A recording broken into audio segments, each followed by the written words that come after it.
Hey guys, so today we were gonna do some work on the Saturn and finish putting stuff together back on the Duster and whatnot. But yesterday I went and bought this Ford Taurus SHO. It's a 2013 Taurus SHO with 119,000 miles on it, and I just brought it over here to my dad's house to show him the car and everything. Is because it's gonna keep my Fiesta more of a summer driver and drive this in the winter and whatnot. Well, we're about to go look at the Saturn that we're keeping and come back up to his garage, and we are leaking coolant bad. So we are gonna go take this car, put it up on the lift, and see if it's something we can't fix today. Don't know why. It's not the dealer's fault, because being a 2013 with 119,000 miles, they weren't going to run it through inspection just because of the age, and I got a pretty good deal on it, so I'm not terribly upset. I think it's something we could fix, but I'll do a whole nother video on the car. But it is a pretty nice car. But yeah, let's go get it up on the lift and see what's wrong with it. All right, so got the car in the shop, in the process of putting it up on the lift, getting those right spots, and lift up, see what we get. Just looking under there when it's still up, it looks like the belly pan is kind of held up there kind of janky, so take a look at that too. It's probably gonna have to come off to look at what we're doing, so see you when it's up in the air. All right, up under the car, and we're dealing with a little jankiness holding this together, but we got dual exhaust running all the way back. It's pretty nice. Doesn't look like anything's really rusty at all. I mean, it looks, would you say, pretty clean under here? Pretty good, yeah. Yeah, nothing too horrible. We haven't seen where the coolant's leaking from. Oh yeah, it's coming down pretty good there. Okay, see if you can find out what's going on. We'll get it fixed. All right. After finding some of the symptoms and trying to saw where some of the coolant was coming from, I called a buddy of mine, and he's a certified Ford mechanic, and he kind of guided us to what to look for. And turns out the water pump is out, so we're gonna have to figure out a time to get that fixed. Whether we take it somewhere, or he was saying something about maybe helping us fix it, but who knows when that can happen. We at least order the parts and kind of get prepped for it whenever the time comes. So I'll do it for that. I'll get back to you on this.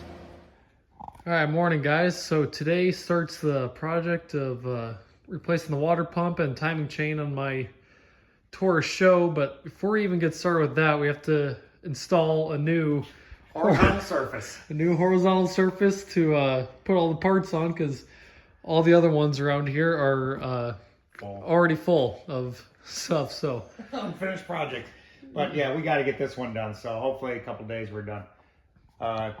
Special tools show up Monday, parts Tuesday, and then we'll probably need more parts. Who knows? Yep. So we're gonna get up there and actually, let's drop the lift down, and we got a lot of wiring to take apart on the top, and we got to pull the intake manifold. Is that correct? Yeah, I believe so. Okay. Well, let's get at it. Let's see what we get. All right. Okay, real quickly before we get started, just want to show you we've got to take the intake off and all this wiring. And then, of course, the top hoses. Don't think we need to take the intake off, but to get to the valve covers, it's just going to be a whole lot easier to do it that way. Yeah, well, I think for that tool to work, to go over, we need the intake off. Yep. So we'll get at it. All right, so we got pretty much all the electrical connections taken apart up top that were on the manifold and whatnot, and we're getting to the point up there where we need to take apart the coolant lines. So lifted the car up and started draining the coolant, and as you can see, it is really nasty, so really need done anyways. So once that's done draining, we're gonna start taking apart the coolant lines up top and see where we need to go from there. Okay, we got the belt off. We want to get this inner liner off a little bit, and it turns out this is size pliers. I think it's a 5.5 millimeter. It's not a 5, not a 6, and not any standard I have. So just get these out of the way. Get the balancer off next, and that sounded really good. We took the accessory belt off too. Yeah, accessory belt's off. We got to get our impact sockets from Ricky's house. Get this thing out of the way, and so far so good. It's not really that hard. It's just a lot of it. A lot of tedious stuff. A lot of tedious. Electrical connections coming apart really easy. That's, you push little tabs in, everything coming apart. We haven't broke anything. So, alrighty. All right. Let's go get your tools. Keep going. Okay, we're getting ready to take the manifold off. Getting ready to test the tensile strength of what we forgot.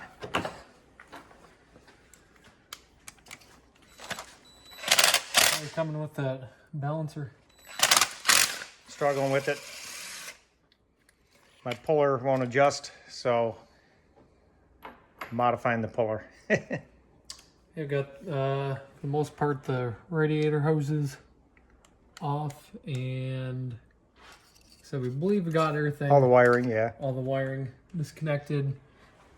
Blew some air back there. There's a lot of Yeah, a lot of dirt. junk Cleaned all that out. Other than that, Nothing tricky, just all basic stuff we so get far. this off. Depending how we were doing with the balancer down there, might do Start working on getting the valve covers off, yeah. Yep. All right. So we got the manifold off. Actually, the hardest part is all these heater hoses.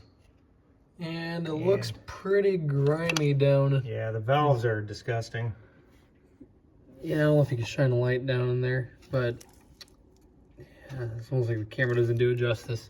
Okay, we'll do some cleaning after we get everything else done. I can't see that. Yeah, I feel like the hardest part was just getting all the hoses off and make sure everything's disconnected, and it wasn't easy. It took a lot of time. Not too bad. Yeah, we'll do some cleaning up before we put it back together. Well, what's next? What's next? Let's get these valve covers off. All right. And we still got to get the balancer off. So we can work on the balancer or the valve covers, whatever. All right. Okay, we're getting this valve cover off. It's really stuck on the gasket. Took a lot of prying, a lot of easy prying, and just turns out that the gasket is just super sticky, and probably just from being old.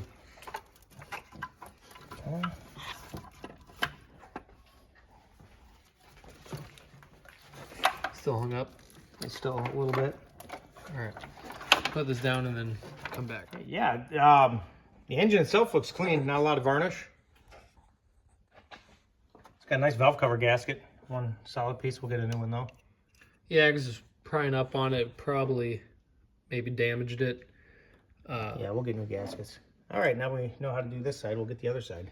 Yeah, hopefully that's how it'll go a lot smoother and knowing what we need to do. But then again, there's a lot more unknowns beyond this side, a little bit more difficult to get at because we can't as easily get back there.